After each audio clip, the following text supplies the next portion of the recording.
Bismillahirrahmanirrahim. Welcome to my YouTube channel Calculus and Mathematics Learning. In the previous video, we learned question number 1 related with exercise number 2.5 related with the topic implicit differentiation. In today's video, I am going to start exercise number 5.2 related with the chapter number 5 integration second year mathematics. So some student message me to solve this question, which is very difficult because at upcoming 14th July there will be exams of second year student mathematics paper. So let's move toward question number 1 related with exercise number 5.2. It tells that evaluate the following indefinite integral by the method of substitution. What is integration? Integration is actually the opposite process of differentiation. So let's move toward part number A, integral of sine power 4x cos x dx. Evaluate this integral. This is indefinite integral. So let's move towards the solution. They are told in the question that solve this integral by the method of substitution. So here the derivative of sine x is cos x, which is present in this integral. So it means that we will substitute sine x over here in this problem part number A. So let's suppose sine x is equal to u. Differentiate both sides with respect to x, so it becomes du by dx will be equal to, also take the derivative of this side, d by dx of sine x. So it becomes du by dx will be equal to, you know that derivative of sine x is actually cos x. Now shift dx to the right hand side, it becomes du is equal to cos x and dx. So this is du is equal to cos x dx and sine x is equal to u. Now putting the values in this integral and solve the given integral. So integral of sine power 4x. So sine x we substitute already u. So it becomes u power 4. And cos x dx is actually equal to du. Now you know that the formula for the integration, general formula for the integration, that x power n will be equal to the x power n plus 1 divided by n plus 1. We will add the power in the we will add 1 in the power of x and also add the power in the denominator and plus constant of integration. This is the formula. Using the same formula over here, it becomes u power 4 plus 1. Here n is actually 4, so add 1 with it and also add 1 with the 4 in the denominator and bring a constant of integration.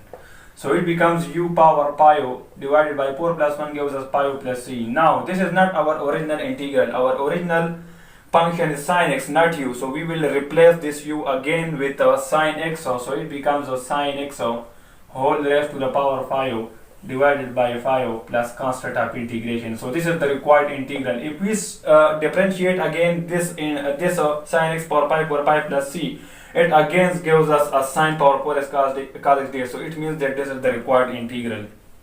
Now move to part number B of question number 1. This part is very important. More than 2 times this question is came in the previous papers of Bodo. So let's concentrate on this part. Move towards solution. Which function over here we substitute that it gives the derivative of a function. Here is sin x and here is sin x and here is cos x dx. So it means cos x dx is the derivative of sin x. So here we will substitute sin x. So let's suppose sin x is equal to t. Differentiate both sides with respect to x, so it means that dt by dx will be equal to the d by dx of sine x. So by simplification it becomes dt. Dx here is in denominator, so by moving to numerator it will multiply over here, and derivative of sine x is cos x and dx will come to the right hand side, so it becomes dt is equal to cos x dx.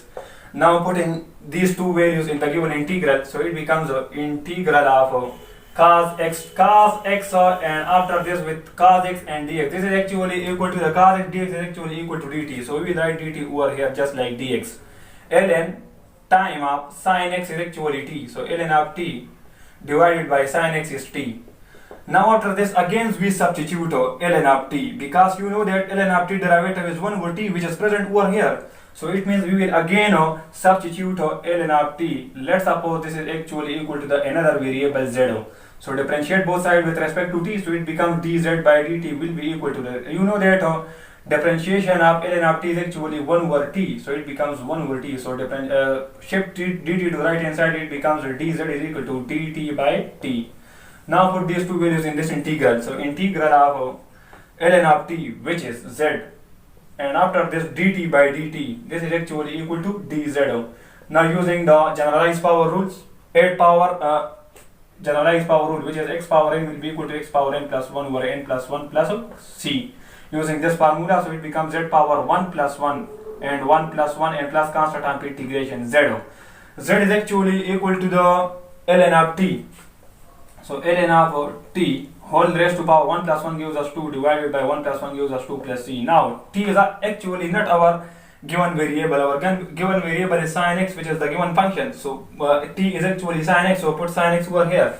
It becomes ln of sin time of x and whole raised to the power 2 divided by 2 plus constant of integration. If we differentiate this term, it will give us the required integral cos x ln x dx.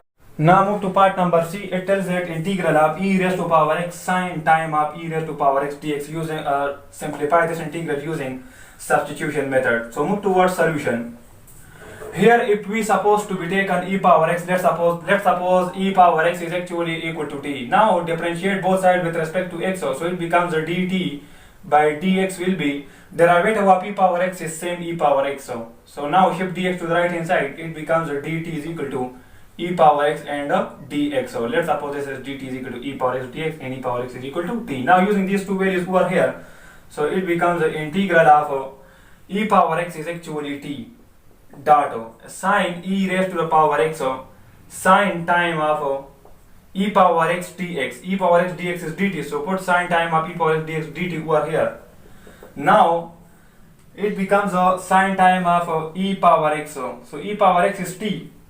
You know that from here e power x is t and sin time of e power x is also t. So put t over here. And after this we are going to find out the value of dx from over here. So dx value will be dt divided by e raised to the power x. So this is dx from over here. So put dx in over here. So it becomes dt divided by e raised to the power x. Now after this e raised to the power x we suppose t. So put t over here. So it becomes integral of t time of sin t dt divided by e power x is t. So this t is cancelled with t. We are left with integral of sin time of t and dt. Over here I multiply minus and also multiply minus. One minus is outside of integral and one minus is inside of the integral. It doesn't affect the integral because it again gives us plus. Why I multiply minus and minus? Because minus sin t is actually the integral of cos of t. Because if we differentiate cos t, it gives us minus sin t because these are the opposite process. So it becomes minus time of integral of negative sin t is the derivative of cos of t. So it becomes cos of t plus a constant of integration. So minus time of cos of replace t with e raised to the power x, which is the original function, exponential function, plus constant of integration. This is the required answer. Now move to the last part of today's lecture in question number integral of t plus 3 multiply cos of t plus 3 whole square dt. Use a substitution method and find the independent integral. So let's move towards solution. Over here, if I supposed to take out t plus 3 whole square common, if I supposed to take t plus 3 whole square as a substitution, so let's suppose t plus 3 whole square is actually equal to, let's suppose I take a variable w. So now here the variable is t, so we will differentiate both sides with respect to t. So differentiate both sides with respect to t, so it becomes dw by dt will be equal to, use generalized power rule of derivative. 2 will comes to the front and subtract 1 in the power, so it becomes t plus 3 whole raised to the power 1. Now also take the derivative of the inner function. Derivative of t is 1 and derivative of 3 is 0, so it will give us just 1. So it becomes dw will be equal to the 2 time of t plus 3, shift dt to the right hand side. Now here we have t plus 3 multiply dt, t plus 3 multiply dt, so we will make it ln, so divide both sides with 2, so dw by 2 will be equal to the t plus 3 and multiply dt. Now putting these two values in the given integral and find and evaluate it. So integral of t plus 3 dt is actually dw by 2, so we can write dw and 1 over 2 will be outside of the integral, and cos of t plus 3 whole square, we substitute, which is equal to w. Now you know that integral of cos w is actually sin w, because if we differentiate sin w, it will give us cos w. So it means that 1 over 2 time of sin w and plus constant of integration, and 1 over 2 into sine time of w is not the original function. Original function is t, so we will put the value of w, which is t plus 3 whole square, so t plus 3 whole square and plus constant of integration. So with this question, question number 1 of exercise number 5.2 is completed. Thank you for watching. Subscribe my channel and also hit the bell icon to receive the upcoming notification about second year mathematics. Thank you.